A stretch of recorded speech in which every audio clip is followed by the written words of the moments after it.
Hello everyone, मैं मोनिका स्वागत करती हूँ आपका अपने YouTube channel study with Monika में। इस वीडियो में कंटिन्यू करने वाले हैं हम अपना क्लास 12th हिस्ट्री का हमारा 11th चैप्टर 1857 की जो क्रांति थी उस पे जो है ये सारा बेस्ड है ये हमारा चैप्टर। इससे पहले वाले वीडियो में हमने देखा था कि किस तरह से जो अंग्रेज़ थे उन्होंने भारत के बहुत सारे जो क्षेत्र थे, बहुत सारे राज्यों को, रियासतों को अपने जो ब्रिटिश साम्राज्य था उसके अधीन कर लिया था। अवध के बारे में हमने डिटेल में पढ़ा कि किस तरह से वाजिद अली शाह को जो है कलकत्ता निष्कासित कर दिया अंग्रेज़ों ने और वहाँ पर जो है अपना अधिकार जमा लिया था। अब जो हमारे क्रांतिकारी थे, जो विद्रोही थे, उन लोगों के ऊपर जो अंग्रेजी हुकूमत थी उन्होंने किस तरह से दमन किया, किस तरह से उनका शोषण किया, अब हम देखने वाले हैं यही आगे। दमन दमन का मतलब है शोषण करना, किसी के ऊपर अत्याचार करना। 1857 के बारे में हमारे पास जो भी विवरण मौजूद हैं उनसे साफ हो जाता है कि इस विद्रोह को कुचलना अंग्रेज़ों के लिए बहुत आसान साबित नहीं हुआ। देखिए, जो भी हमें इतिहासकारों के द्वारा जो भी स्रोत हमें मिले, चाहे वो अंग्रेज़ों के रिकॉर्ड्स हों या फिर किसी के द्वारा लिखी गई बातें, खत जो भी हमें मिले, उनसे हमें पता चला कि भाई जो भी विद्रोह हुआ था मेरठ से, जिसकी शुरुआत हुई थी, वो पूरे उत्तर भारत में फैल गया था। तो उसको जो है दबाना अंग्रेज़ों के लिए इतना आसान नहीं था, क्योंकि ये विद्रोह एक बड़े लेवल पर जो है फैला था। उत्तर भारत को दोबारा जीतने के लिए टुकड़ियों को रवाना करने से पहले अंग्रेज़ों ने उपद्रव शांत करने के लिए फौजियों की आसानी के लिए कई कानून पारित कर दिए। अब देखो अंग्रेज़ों ने क्या किया कि भाई किस तरह से उत्तर भारत को जो है वो दोबारा अपने कब्जे में लेंगे। कि पहले वो अपनी टुकड़ियाँ भेजे, अपनी सेना वहाँ पर भेजे। उससे पहले उन्होंने क्या किया कि कुछ कानून बना दिए। देखिए, वो अवैध कानून थे, कोई मायने नहीं रखते थे, लेकिन फिर भी अंग्रेज जो थे उन्होंने जो है उन कानूनों को थोपा भारतीयों के ऊपर, ताकि वो आसानी से कोई भी उनके जो है रास्ते में ना आए और आसानी से वो जो है पूरे उत्तर भारत पर दोबारा से अपना कब्जा कर सकें। मई और जून 1857 में पारित किए गए कानूनों के जरिए न केवल समूचे उत्तर भारत में मार्शल लॉ लागू कर दिया गया। देखिए, मार्शल लॉ लागू कर दिया अंग्रेज़ों ने। मार्शल लॉ का मतलब क्या होता है कि किसी भी जगह पर कुछ भी जो है थोड़ी सी भी संख्या में लोग जो है इकट्ठे नहीं हो सकते, ऐसे अपने घरों से बाहर नहीं निकल सकते। तो इस तरह के लॉ वो लेके आए, कानून वो लेके आए, ताकि जो विद्रोही हैं वो इकट्ठा ना हो सके और जो अंग्रेज हैं वो आसानी से उनके ऊपर जो है अपना कब्जा कर सकें। बल्कि फौजी अफसरों और यहाँ तक कि अंग्रेज़ों को भी ऐसे हिंदुस्तानियों पर मुकदमा चलाने और उनको सज़ा देने का अधिकार दिया गया जिन पर विद्रोह में शामिल होने का शक है। अब जो भी फौजी अफसर थे या अंग्रेज से अधिकारी थे, तो उनको क्या उन्होंने जो है ऐसा जो है वो दे दिया कि भाई अपना एक पावर दे दी कि आप जो है जिसको भी आपको लगे कि भाई शक है कि ये आदमी, ये व्यक्ति जो है विद्रोह कर सकता है, आप जो है उसके ऊपर मुकदमा कर सकते हो, उसको जो है बंदी बना सकते हो। तो इस तरह के कानून बना दिए, जिससे क्या हुआ अंग्रेजी सेना के लिए फिर से जो है नियंत्रण करना लोगों के ऊपर आसान हो गया। कहने का मतलब यह है कि कानून और मुकदमे की सामान्य प्रक्रिया रद्द कर दी गई। देखिए, सामान्य प्रक्रिया क्या होती है किसी भी कानून की या मुकदमे की? अगर किसी ने कोई भी जैसे कोई गलत काम किया है, कोई अपराध किया है, तो उसके ऊपर मुकदमा चलाया जाता है। उसको अपनी जो है बात रखने की भी जो है वो दी जाती है कि भाई आपने ये काम किया है या नहीं किया है। तो इस तरह का जो कानून बना दिए कि भाई चाहे किसी ने गलत किया चाहे ना किया, बेशक उसके ऊपर थोड़ा सा भी शक हुआ तो उसको जो है वे लोग बंदी बना लेते थे। और यह स्पष्ट कर दिया कि विद्रोह की केवल एक ही सज़ा है, सजाए मौत। अब लोगों के मन में क्या डर बैठा दिया अंग्रेज़ों ने कि भाई अगर आप विद्रोह करोगे तो आपको सिर्फ एक ही सज़ा मिलेगी, कोई मुकदमा नहीं चलेगा, कोई केस नहीं होगा, आपको सीधी सजाए मौत दी जाएगी। इन्हें विशेष कानूनों और ब्रिटेन से मंगाई गई नई टुकड़ियों से लैस अंग्रेज सरकार ने विद्रोह को कुचलने का काम शुरू कर दिया। अब क्या किया, ऐसे ऐसे कानून बना दिए और ब्रिटेन से बहुत सारी जो है फौजी सेनाओं की जो है टुकड़ियाँ मंगा ली, ताकि ये विद्रोहियों के ऊपर जो है नियंत्रण कर सके, उनके विद्रोह को कुचल सकें। विद्रोहियों की तरह वे दिल्ली के सांस्कृतिक महत्व को बखूबी समझते थे, लिहाजा उन्होंने दो तरफा हमला बोल दिया। देखिए, दिल्ली का सांस्कृतिक महत्व का मतलब क्या है कि जो भी देखिए भारतवासी है, दिल्ली के लिए, दिल्ली भारत की राजधानी है, तो उनके मन में जो है एक अपनी जो है दिल्ली की अलग ही छवि है। अगर कोई दिल्ली पर आक्रमण करना चाहता है तो सारे भारतीय जो है एक हो जाते हैं। तो उनको पता था कि भाई दिल्ली में अगर वो ऐसी कोई भी कार्यवाही करेंगे तो बहुत भारी मात्रा में जन समर्थन जो है लोगों विद्रोहियों को मिलेगा। तो उन्होंने दो तरफ से हमला किया, एक तरफ से कलकत्ता से और दूसरा जो है पंजाब से दिल्ली की तरफ कूच हुआ। जो अंग्रेजी फौजी टुकड़ियाँ थी वो एक तरफ कलकत्ता से आई दिल्ली की तरफ और दूसरे पंजाब की तरफ से। हालांकि पंजाब कमोबेश शांत था, लेकिन पंजाब की अगर हम बात करें तो फिर भी जो वो पंजाब का जो एरिया था वो थोड़ा शांत था, वहाँ ज़्यादा विद्रोह नहीं भड़का था। दिल्ली को कब्जे में लेने की अंग्रेज़ों की कोशिश जून 1857 में बड़े पैमाने पर शुरू हुई, लेकिन यह मुहिम सितंबर के आखिर में जाकर पूरी हुई। देखिए कई महीने लग गए, उन्होंने जून में जो है कोशिश शुरू कर दी थी कि भाई दिल्ली को हम अपने नियंत्रण में ले लें, फिर भी जून के बजाय देखिए जाके सितंबर में उनको जो है उनकी कोशिशें कामयाब हुई और फिर से वो जो है दिल्ली के ऊपर अपना उन्होंने नियंत्रण कर लिया। दोनों तरफ से जमकर हमले किए गए और दोनों पक्षों को भारी नुकसान उठाना पड़ा। दोनों तरफ से हमले किए, इधर से अंग्रेज थे वो हमले कर रहे थे, इधर से जो हमारे भारतीय विद्रोही थे, क्रांतिकारी थे, वो अपना काम कर रहे थे। तो दोनों ही तरफ से भारी नुकसान हुआ, बहुत जो है लोग मारे गए इसमें, चाहे वो भारतीय हों या फिर अंग्रेज हों। इसकी वजह यह थी कि पूरे उत्तर भारत में विद्रोही राजधानी को बचाने के लिए दिल्ली आ गए थे। अब क्या था कि भी दोनों तरफ से हमले हो रहे थे, क्योंकि बहुत सारे लोग जो है दिल्ली आ गए थे अपनी राजधानी को बचाने के लिए। बहुत भारी मात्रा में जो विद्रोही थे उनको जन समर्थन इसमें हासिल हो गया था। गंगा के मैदान में भी अंग्रेजों की बढ़त का सिलसिला धीमा रहा। अब ना सिर्फ जो है दिल्ली बल्कि गंगा का मैदान जो जिसे उत्तर प्रदेश, उत्तराखंड, ये सारा जो एरिया है, यहाँ भी अंग्रेज जो है अपने जो है आगे बढ़ते रहे उस क्षेत्र को नियंत्रण में लेने के लिए। लेकिन उनका जो है ये सिलसिला थोड़ा धीमा था, ज़्यादा जल्दी वो जो है इस क्षेत्र पर अपना नियंत्रण नहीं कर पाए। आम जनता और आसपास के लोग उनके खिलाफ थे। देखिए उनकी गति धीमी क्यों रही, क्योंकि जो भी पब्लिक थी, जो भी आम लोग थे, जो भी जनता थी उस क्षेत्र में रहने वाली, वो सब जो है अंग्रेज़ों के खिलाफ थे इस चीज़ को लेकर। जैसे ही उन्होंने अपनी विरोधी कार्यवाही शुरू की, अंग्रेज़ों को एहसास हो गया था कि उनका सामना सिर्फ सैनिक विद्रोह से नहीं है, वे एक ऐसे आंदोलन से जूझ रहे हैं जिनके पीछे बेहिसाब जन समर्थन मौजूद है। अब देखिए अंग्रेज़ों ने जो विद्रोही थे उनके खिलाफ विद्रोह किसने शुरू किया था? सैनिकों ने शुरू किया था, सैनिक टुकड़ियों ने जो भारतीयों की थी। अब उनके खिलाफ जो है अपनी कार्यवाही जब शुरू की, तब अंग्रेज़ों को ये एहसास हुआ कि वे उनको सिर्फ फौजियों से, सैनिकों से ही नहीं जो है लड़ना है, बल्कि एक ऐसा आंदोलन ये भारत में उठ खड़ा हुआ है कि जो आम पब्लिक है, आम जनता है, वो भी जो है इन विद्रोहियों के साथ आ गई है। उनको बेहिसाब जो है जन समर्थन मौजूद है, मतलब कि बहुत ज़्यादा संख्या में जो लोग उनके साथ हैं। उदाहरण के लिए अवध में फॉर्सिथ नाम के एक अंग्रेज अफसर का अनुमान है कि कम से कम 3/4 आबादी विद्रोह में शामिल थी। देखिए 3/4 का मतलब क्या है, मान लो एक जगह पर 100 आदमी हैं तो ये लगा लो 75 वहाँ पर जो है उस विद्रोह में शामिल थे। तो 3/4 लोग जो है अवध के वो आ खड़े हुए थे अंग्रेज़ों के खिलाफ, क्योंकि वो उनके अंदर बहुत ज़्यादा गुस्सा था।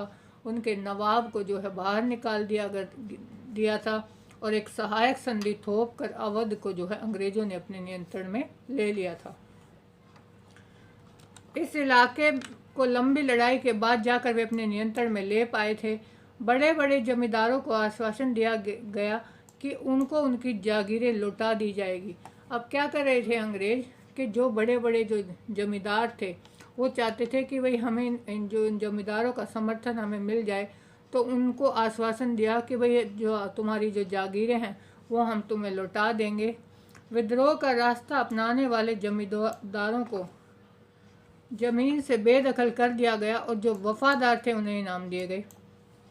अब जो है उन्होंने देखो चालाकी की कि जमींदारों को अपने जो है अपनी तरफ करने के लिए ये कहा कि भाई हम तुम्हें जागीरें लौटा देंगे। तो जो लोग उनके साथ आए उनको जागीरें लौटाई, उन्होंने इनाम दिए गए। लेकिन जिन जमींदारों ने उनका विद्रोह किया, उनको क्या किया, उनकी ज़मीनों से बेदखल कर दिया। बहुत सारे जमींदार या तो अंग्रेज़ों से लड़ते हुए मारे गए या भाग कर नेपाल चले गए, जहां उन्होंने बीमारी और भूख से दम तोड़ दिया। अब क्या हुआ, जिन जमींदारों ने अंग्रेज़ों की बात नहीं मानी, उनका साथ नहीं दिया, उनका जो है वे अंग्रेज़ों से लड़े, मारे गए, और कुछ जो है अपनी जान बचा कर जो है नेपाल की तरफ भाग गए। वहाँ भी क्या हुआ, लेकिन वो बीमारी और भूख से, क्यों कि उनके पास कोई संसाधन तो थे नहीं जिससे वो सर्वाइव कर सकें, तो वो बेचारे बीमारी और भूख से उन्होंने वहाँ पर अपना दम तोड़ दिया। नेक्स्ट हेडिंग है हमारी विद्रोह की छवियाँ, कि ये जो विद्रोह हुआ इसकी छवि कैसी थी, कैसे इसको लोगों के सामने प्रस्तुत किया गया। जैसा कि हम देख चुके हैं कि विद्रोह की सोच के बारे में हमारे पास बहुत कम दस्तावेज मौजूद हैं। हमारे पास विद्रोहियों की कुछ घोषणाएं, अधिसूचना और नेताओं के पत्र हैं। देखिए, जो भी ये विद्रोह हुआ था, हमने पीछे पढ़ा था कि भाई ज़्यादातर सैनिक इसमें थे, वो कम पढ़े लिखे थे, गांव के जो अनपढ़ थे थोड़े से, उस तरह के लोग जो है वो ज़्यादा उस समय जो है सेना में शामिल होते थे। तो उनके पास ऐसे स्रोत हमें नहीं मिल पाए कि भाई जिससे हमें जानकारी मिल सके कि भाई असलियत में हुआ क्या था। हमें जो जानकारी मिली, कुछ घोषणाएं उन्होंने की थी, कुछ जो है नेताओं ने आपस में एक दूसरे को पत्र लिखे थे, वो सारी चीज़ें बस हमें देखने को मिली। और ज़्यादातर हमें जो बातें पता चलेगी वो कहाँ से पता चली, अंग्रेज़ों के दस्तावेजों से। अब तक ज़्यादातर इतिहासकार अंग्रेज़ों द्वारा लिखे गए दस्तावेजों की रोशनी में विद्रोहियों की कार्यवाही पर चर्चा करते नजर आए हैं। देखिए, जो भी हमें जानकारी मिली वो कहाँ से पता लगी, अंग्रेज़ों के जो रिकॉर्ड थे, जो दस्तावेज थे, वहाँ से हमें पता लगा कि भाई किस तरह से ये विद्रोह फैला था। ये दस्तावेज हमें अफसरों के भीतर मौजूद बेचैनी तथा विद्रोह के बारे में उनकी सोच का पता बताते हैं। अब जो ये दस्तावेज हमें मिले, जो ये रिकॉर्ड हमें मिले, उनसे हमें क्या देखने को मिला कि भाई जो अंग्रेज़ थे वो भी बेचैन थे, उनको भी जो है डर हो गया था, क्योंकि जो विद्रोही थे, जो क्रांतिकारी थे, वो जो है बहुत ज़्यादा गुस्से में थे और किसी भी जो है हद तक वो चले जाते थे। बहुत सारे अंग्रेज़ों को उन्होंने मारा भी, तो वो लोग जो है बहुत परेशान थे इस चीज़ से। अखबारों और पत्रिकाओं में छपी सैनिक विद्रोह द्वारा की गई हिंसा को बड़े लोमहर्षक शब्दों में छापा जाता था। अब जो भी घटनाएं होती थी, जो अखबार थे, पत्रिका थे उस समय के, वो जो है बड़ा चढ़ाकर खूब उनके बारे में लिखते थे और उनके बारे में छापते थे। ये कहानियाँ जनता की भावनाओं को भड़का रही थी और प्रतिशोध और सबक सिखाने की मांगों का हवाला देती थी। अब क्या हुआ कि भाई ऐसे ये इस तरह से अंग्रेज अधिकारी जो है अखबारों में, पत्रिकाओं में जो है विद्रोही उनके खिलाफ ऐसे ऐसे जो है लेख छपवाते थे कि जो आम जनता थी वो जो है प्रतिशोध, मतलब बदले की भावना से जो है अंग्रेज भर गए थे और वो चाहते थे कि हम इन हिंदुस्तानियों को सबक सिखाएं। अब जो रक्षक थे, रक्षकों का अभिनंदन। कौन रक्षक, यहाँ पर किन रक्षकों की बात हो रही है, अंग्रेज अधिकारियों के, जिन्होंने जो है रक्षा की अंग्रेजों की और भारतीय विद्रोहियों को जिन्होंने कुचलने का काम किया। अंग्रेजों द्वारा बनाई गई तस्वीरों को देखने पर तरह तरह की भावनाएं पैदा होती हैं। उनमें से कुछ में अंग्रेजों को बचाने और विद्रोहियों को कुचलने वाले अंग्रेज नायकों का गुणगान किया गया है। देखिए, जो अंग्रेज़ थे उन्होंने इस तरह की ऐसी ऐसी तस्वीरें बनाई जिसमें ये दिखाया गया कि किस तरह से हम विद्रोहियों को कुचल रहे हैं, और जो अंग्रेज़ अफसर हैं जो हमारी रक्षा कर रहे हैं, उनको क्या माना गया कि भाई ये नायक हैं, ये हमारी रक्षा कर रहे हैं। उन लोगों का खूब गुणगान किया गया उन तस्वीरों में, अखबारों में।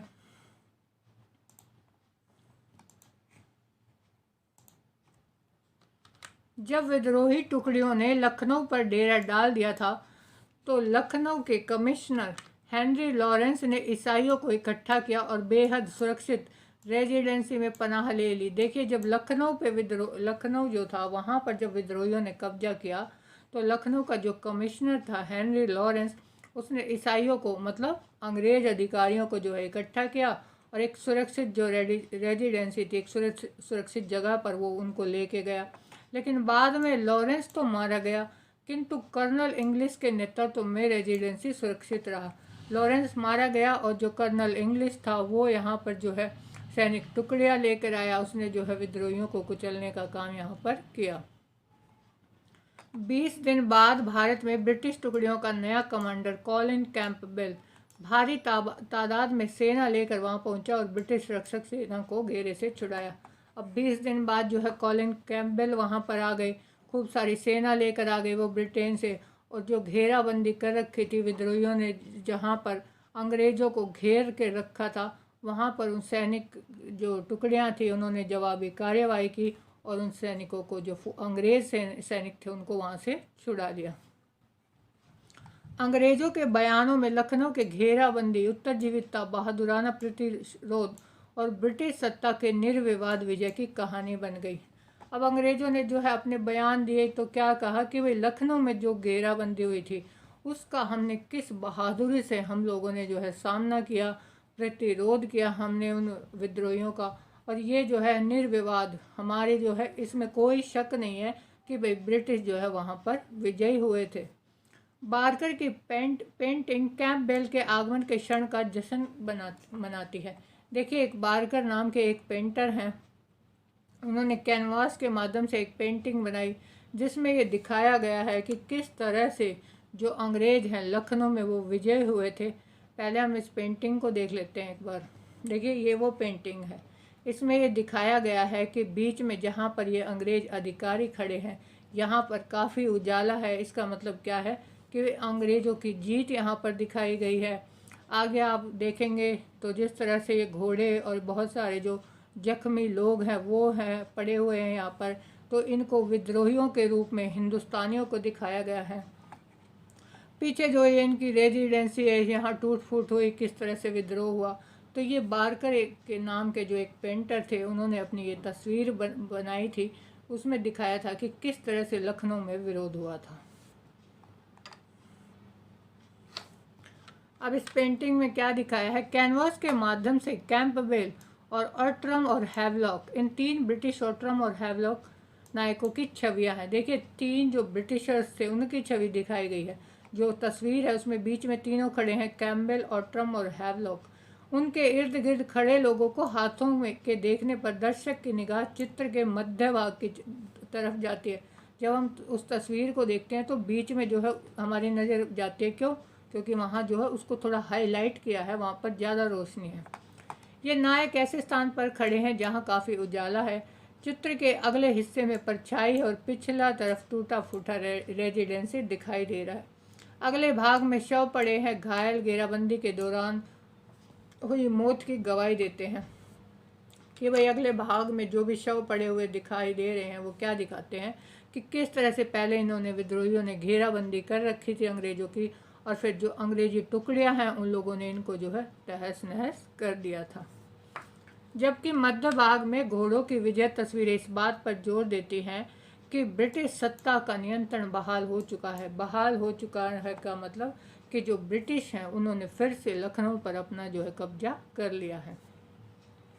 इस तरह के चित्रों से अंग्रेज जनता में अपनी सरकार के प्रति भरोसा पैदा होता था। देखिए, ये चित्र क्यों बनवाते थे, जिससे जो है लोगों को ये दिखा सकें कि भाई जो अंग्रेजी सरकार है वो किस तरह से अंग्रेज़ों की रक्षा कर रही है। अपने लोगों के बीच में एक भरोसा उनके बीच में पैदा होता था इससे। इन चित्रों से उन्हें लगता था कि संकट की घड़ी जा चुकी है, विद्रोह खत्म हो चुका है और अंग्रेज जीत चुके हैं। तो ये इस तरह के चित्र बनाते थे कि भाई अब हमारे ऊपर कोई मुसीबत नहीं है, अब जो है ये विद्रोह हम लोग जो है कुचल चुके हैं और अंग्रेज़ों की जीत हो चुकी है, हम लोग भारतीयों से जीत चुके हैं। अब हम देखेंगे अंग्रेज औरतें और ब्रिटेन की प्रतिष्ठा, कि जो भी जिस समय पर ये विद्रोह हो रहा था तो जो अंग्रेज़ों की औरतें थी, जो ब्रिटेन की महिलाएं थी, उनके बारे में कि भाई वो क्या सोच रही थी इस समय पर। अखबारों में छपी खबरों का जनता की कल्पना और मनोदशा पर भारी असर पड़ता है। देखिए, जो भी अखबारों में बातें छप रही थी उसका जो है डायरेक्ट आम पब्लिक पर बहुत असर पड़ता है कि भाई किस तरह की अखबार में जो है बातें छपी हैं तो लोग उसी तरह से सोचते हैं। वह घटना के बारे में लोगों की भावना और सोच को तय करती है। भारत में औरतों और बच्चों के साथ हुई हिंसा की कहानियों को पढ़कर ब्रिटेन में जनता प्रतिशोध को सबक सिखाने की मांग कर रही थी। अब जो देखिए, भारत में जो अंग्रेज़ों की जो महिलाएं थी, अंग्रेज़ जो महिलाएं थी जो भारत में रह रही थी, उनके साथ ये कहा जाता है कि भाई जो विद्रोही थे उन्होंने उनके साथ जो है हिंसा की, तो इस तरह की जो घटनाएं थी वो ब्रिटेन में अखबारों में छापी गई। तो वहाँ की जो आम जनता थी, वहाँ के जो आम लोग थे, महिलाएं थी, वो उनके अंदर जो है बहुत ज़्यादा गुस्सा भर गया था इन चीज़ों को पढ़कर, इन बातों को सुनकर। और वो चाहते थे कि भाई इसका बदला लिया जाना चाहिए। अंग्रेज अपनी सरकार से मासूम औरतों की इज्जत बचाने और असहाय बच्चों को सुरक्षा प्रदान करने की मांग करने लगे। अब जो ब्रिटेन में जो अंग्रेज़ थे वो ये मांग कर रहे थे अपनी सरकार से कि वे भारत में जो हमारी औरतें हैं, अगर उनके साथ कुछ गलत वहाँ पर हो रहा है, और जो हमारे बच्चे हैं, तो उनको जो है हमारी सरकार जो है उसको सुरक्षा प्रदान करनी चाहिए। कलाकारों ने सदमे और पीड़ा की अपनी चित्रात्मक अभिव्यक्तियों के जरिए इन भावनाओं को आकार प्रदान किया। अब जो कलाकार थे, चित्रकार थे, उन्होंने इस तरह की तस्वीरें बनाई जिसमें ये दिखाया गया कि किस तरह से जो अंग्रेज महिलाएं हैं वो बेचैन और परेशान होकर बैठी हैं। जॉर्ज पैटन की एक जो है तस्वीर हम देखेंगे, वो इस विद्रोह के 2 साल बाद जो है बनाई गई थी। इस चित्र में अंग्रेज और बच्चे एक घेरे में एक दूसरे से लिपटे दिखाई दे रहे हैं, जो मासूम दिखाई देते हैं, मानो एक भयानक घड़ी की आशंका में, और वे मृत्यु का इंतजार कर रहे हों। देखिए ये तस्वीर है जब यहाँ पर जो है विद्रोह बहुत ज़्यादा फैल गया था, तो बहुत सारे अंग्रेज जो है वो मारे गए थे। तब ये यहाँ पर जो महिलाएं और इनके बच्चे थे, ये बहुत ज़्यादा परेशान हो गए थे। अब ये तस्वीर में दिखाया गया है इनके बच्चे और ये जो औरतें हैं कि भाई ये परेशान होकर बैठी हैं, और इनको जो है देखिए, आप पीछे से देखेंगे, ये देखिए, तो जो क्रांतिकारी हैं वो आते हुए दिखाई दे रहे हैं यहाँ पर। तो इनको क्या डर है कि भाई अब जो है हमारे ऊपर मुश्किल की घड़ी है, और ऐसा लगता है कि मानो ये यहाँ बैठकर अपनी मौत का इंतज़ार कर रहे हो।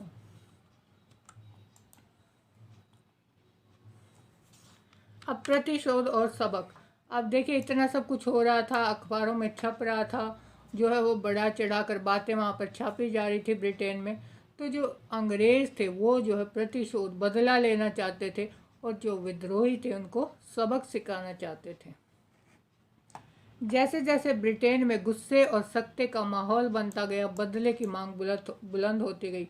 देखिए जैसे जैसे लोगों में गुस्सा आया, वहाँ पर लोग जो है इस चीज़ की मांग करने लगे कि भाई हमारी औरतों के साथ, हमारे बच्चों के साथ भारत में दुर्व्यवहार हो रहा है, तो हमें जो है इस चीज़ का बदला लेना है। विद्रोह के बारे में प्रकाशित चित्र और खबरों में ऐसा माहौल रच दिया जिसमें हिंसक दमन और प्रतिशोध को लाजमी और वाजिब माना जाने लगा। कुछ जो है ये तस्वीरें इस तरह से बनाई गई, इस तरह से जो है खबरें छापी गई, जिससे लोगों को लगा कि भाई अब तो जो है एक ही रास्ता है, हिंसक दमन हो विद्रोहियों को और उनको कुचला जाए। माहौल ऐसा था मानो न्याय के मूल्यों की रक्षा के लिए ब्रिटिश प्रतिष्ठा और सत्ता को दी जा रही चुनौती को निर्ममता से कुचलना जरूरी था। ऐसा माहौल बना दिया गया कि भाई अगर हमें अपने औरतों बच्चों के साथ जो है न्याय करना है, तो हमें क्या करना होगा, विद्रोहियों को निर्ममता से, मतलब कोई दया नहीं दिखानी उनके प्रति, और उनको कुचलना था। विद्रोह से आतंकित अंग्रेजों को लगता था कि उन्हें अपनी अपराजिता का प्रदर्शन करना चाहिए। अब विद्रोह से आतंकित मतलब विद्रोह से डरे हुए अंग्रेज जो थे, उनको क्या लग रहा था कि उन्हें अपनी अपराजिता, देखिए अपराजिता का मतलब क्या होता है, जिसे कोई पराजित ना कर सके, जिसे कोई ना हरा सके। अंग्रेज अपने बारे में यही सोचते थे कि वे कोई हमें हरा नहीं सकता। तो उनको लग रहा था कि अब वो समय आ गया है जब हमें जो है अपनी शक्ति का प्रदर्शन करना है, हमें जो है जीत हासिल करनी है। ऐसी ही एक तस्वीर में हमें न्याय की रूपात्मक स्त्री छवि दिखाई देती है। एक ऐसी ही पिक्चर जो है दिखाई गई है आपकी एनसीईआरटी में, आप देख सकते हैं, जिसमें एक महिला है, उसके एक हाथ में तलवार है, दूसरे में ढाल है, उसकी मुद्रा आक्रामक है, मतलब वो जो है बहुत गुस्से में है कि भाई कैसे भी करके उसको जो है बदला लेना है। उसके चेहरे पर भयानक गुस्सा और बदला लेने की तड़प दिखाई देती है। भाइयों को अपने पैरों तले, ये भाइयों ने, ये शायद विद्रोहियों को अपने पैरों तले कुचल रही है, जबकि भारतीय औरतों और बच्चों की भीड़ जो है भय से काँप रही है कि भाई जो विद्रोही है, वो औरत जो है, जो तस्वीर में दिखाई गई है कि वो इतने गुस्से में है कि वो इतनी मारकाट कर रही है कि सभी विद्रोहियों को अपने पैरों तले कुचल देगी, और जो भारतीय औरतें और बच्चे हैं वो भय से काँप रहे हैं कि भाई किस तरह से अपनी जान बचाई जाए। तो इस तरह के चित्र और इस तरह की तस्वीरें जो है ये लोग बनाते थे ताकि लोगों के मन में जो है दहशत पैदा कर सकें। अब अपनी दहशत का प्रदर्शन ये लोग कैसे करते थे? दहशत मतलब लोगों के मन में डर बैठा देना, खौफ बैठा देना। प्रतिशोध और सबक सिखाने की चाह इस बात में भी प्रतिबिंबित होती है कि विद्रोहियों को कितने निर्मम ढंग से मौत के घाट उतारा गया। देखिए, अब लोगों के मन में दहशत कैसी बैठाई जाएगी? जब उनके ऊपर बहुत कठिन कार्यवाही की जाएगी। लोगों को बहुत बुरी तरह इन लोगों ने मारा। कुछ लोगों को उन्होंने तोप के मुहाने पर बांध कर उड़ा दिया और फांसी पर लटका दिया गया। देखिए किस तरह से जो अंग्रेज़ थे उन्होंने अत्याचार किया विद्रोहियों के ऊपर, कि भाई तोप जो होती है उसके जो है मुंह के ऊपर जो है विद्रोही को बांधा और तोप से उड़ा दिया, कहीं पर उनको फांसी से लटका दिया। और इन जो सजाओं की जो तस्वीरें थी वो पत्र पत्रिकाओं के जरिए दूर दूर तक पहुंच रही थी। अब ये जो तस्वीरें हैं इनका प्रचार प्रसार ये क्यों कर रहे थे? क्योंकि ये लोगों के मन में डर बैठाना चाहते थे कि भाई अगर आप विद्रोह करोगे तो आपका भी ऐसा ही हाल होगा। दया की कोई जगह नहीं, मतलब दया के लिए इनके मन में कोई जगह नहीं थी कि भाई किसी भी तरह से ये विद्रोहियों को जो है माफ़ करने के लिए तैयार नहीं थे अंग्रेज अधिकारी। जब प्रतिशोध के लिए शोर मच रहा हो तो ऐसे समय पर नरम सुझाव मजाक का पात्र बनकर ही रह जाते हैं। जब गवर्नर जनरल कैनिंग ने ऐलान किया कि नरमी और दया भाव से सिपाहियों की वफादारी हासिल करने में मदद मिलेगी तो उनका मजाक उड़ाया गया। एक अंग्रेज अधिकारी के बारे में बताया गया है, लॉर्ड जनरल कैनिंग जो थे, कि भाई जब उन्होंने कहा कि भाई जो भी ये विद्रोह हो रहा है हम जो है इसको शांतिपूर्ण भी जो है सॉल्व कर सकते हैं, कि जो सिपाही हैं उनसे अगर हम नरमी और दया से बात करें तो हो सकता है वो जो है मान जाएं, हमारी जो है मदद करें इस विद्रोह को शांत करने में।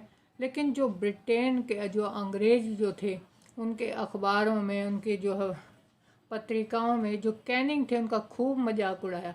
कि उन्होंने कहा कि भाई हास्यप्रक व्यंग्य किया उसके ऊपर कि भाई ये क्या मजाक कर रहे हो, तुम कैसी बातें कर रहे हो, यहाँ इतना बड़ा आंदोलन छिड़ा हुआ है और तुम जो है प्यार से बात करने की बात कर रहे हो। हास्यप्रक व्यंग्य की ब्रिटिश पत्रिका पंच के पन्नों में प्रकाशित एक कार्टून में कैनिंग को एक भव्य नेक बुजुर्ग के रूप में दर्शाया गया। उसका हाथ एक सिपाही के सिर पर है जो अभी भी नंगी तलवार और कटार लिए हुए है और दोनों से कटा हुए है और दोनों से खून टपक रहा है। यह एक ऐसी छवि थी जो उस समय के बहुत सारे ब्रिटिश तस्वीरों में बार बार सामने आती थी। देखिए ये तस्वीर, देखिए ये तस्वीर दिखाई गई, इनको जो है लॉर्ड कैनिंग दिखाया गया, ये जो है एक विद्रोही सिपाही दिखाया गया। इसके ऊपर जो है इसका मजाक बनाया इस कार्टून को बनाकर पत्रिकाओं में छपवा कर, कि देखिए ये तो इसके हाथ में तलवार है, ये जो है खून से लथपथ है, ये जो है मार काट कर रहा है सिपाही, फिर भी जो कैनिंग है वो कह रहे हैं कि भाई इनको प्यार से समझाना चाहिए। तो इस तरह से खूब मजाक उड़ाया और ये कहा कि भाई ये जो बात है ये संभव नहीं है, इन लोगों को प्यार से नहीं बल्कि इनको विद्रोह को कुचलने से ये सब रोका जा सकता है। राष्ट्रवादी दृश्य कल्पना। देखिए राष्ट्रवाद की भावना क्या होती है कि कोई भी व्यक्ति जो है वो अपने सभी जो है अपने जो है सारी बातों से ऊपर बढ़कर क्या मानता है कि भाई उसका जो देश हित है वो सर्वोपरि होता है, कि जो राष्ट्र है वो उसके लिए सर्वोपरि है। 20वीं सदी में राष्ट्रवादी आंदोलन को 1857 के घटनाक्रम से प्रेरणा मिल गई थी। इस विद्रोह के राष्ट्रवादी कल्पना का विस्तृत बल दिया गया था। इसको प्रथम स्वतंत्रता संग्राम में के रूप में याद किया जाता था। देखिए 20वीं सदी की हम बात कर रहे हैं तो 1857 की जो भी क्रांति हुई, 20वीं सदी की बात क्यों कर रहे हैं कि भाई 20वीं सदी में किस तरह से जो अंग्रेज थे उन्होंने जो है भारतीयों के ऊपर बहुत अत्याचार भी किए। तो ये कहा जाता है कि भाई 1857 की जो क्रांति थी उससे हमें ये प्रेरणा मिली थी कि हम जो है चाहे कुछ भी कर लें, अंग्रेज जो है वो प्यार से नहीं मानेंगे, वो किसी भी तरह से जो है भारतीयों का हित नहीं चाहते।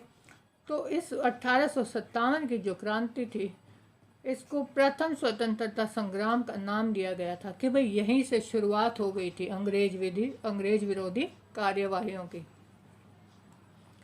जिसमें देश के हर तबके के लोगों ने साम्राज्यवादी शासन के खिलाफ मिलकर लड़ाई लड़ी थी। साम्राज्यवादी शासन किसका था? अंग्रेज़ों का, जो हमारे ऊपर जो है इनका नियंत्रण था।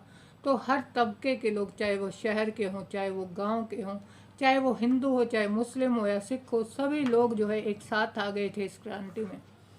इतिहास लेखन की तरह कला और साहित्य ने भी 1857 की समृद्धि को जीवित रखने में योगदान दिया। अब जो हमारे जो कला साहित्य जो भी जो है लेखन कार्य किया गया, जो भी लिखा गया, तो उसमें भी 1857 की जो यादें थी उनके बारे में जो है लिखा गया कि किस तरह से जो विद्रोही थे उन्होंने अपना काम किया। विद्रोह के नेताओं को ऐसे नायकों के रूप में पेश किया जाता था जो देश को रणस्थल की तरफ ले जा रहे थे। उन्हें लोगों को दमनकारी साम्यवादी शासन के खिलाफ उत्तेजित करते हुए चित्रित किया जाता था। देखिए, जो विद्रोही थे उनको क्या माना गया? उनको जननायक माना गया कि भाई इन लोगों ने जो है किस तरह ये देश के लिए लड़े। ऐसे ऐसे तस्वीरें बनाई गई, ऐसे ऐसे चित्र बनाए गए और लोगों के बीच जो है वो लाए गए कि भाई ये लोग जो है, ये विद्रोही जो थे, वो देश को एक रणस्थल मतलब एक युद्ध भूमि की तरफ ले जा रहे थे, जहाँ ये चाहते थे कि जो अंग्रेज़ों का शासन है उसको समाप्त किया जाए और स्वराज्य यहाँ पर लाया जाए। एक हाथ में घोड़े की रास और दूसरे हाथ में तलवार, हमें अपनी मातृभूमि की मुक्ति के लिए लड़ाई लड़ने वाली रानी के शौर्य का गुणगान करते हुए कविताएं लिखी गई। देखिए, रानी लक्ष्मीबाई की अगर हम बात करें तो जब झांसी को अंग्रेज़ों ने जो है हड़प की नीति के तहत, लैप्स की जो नीति थी उसके तहत उन्होंने जो है हड़प लिया था, तब ये है कि भाई आम जो जनता थी उन्होंने कहा रानी को कि भाई आपको भी अंग्रेज़ों का जो है विद्रोह करना चाहिए, उनका सामना करना चाहिए। तो वो रानी जो है बहुत वीरता के साथ लड़ी थी। उसके जो है एक हाथ में घोड़े की रास मतलब उसने घोड़े की वो जो रस्सी होती है वो पकड़ी हुई थी और दूसरे हाथ में उसकी तलवार थी और इस तरह से वो लड़ रही थी।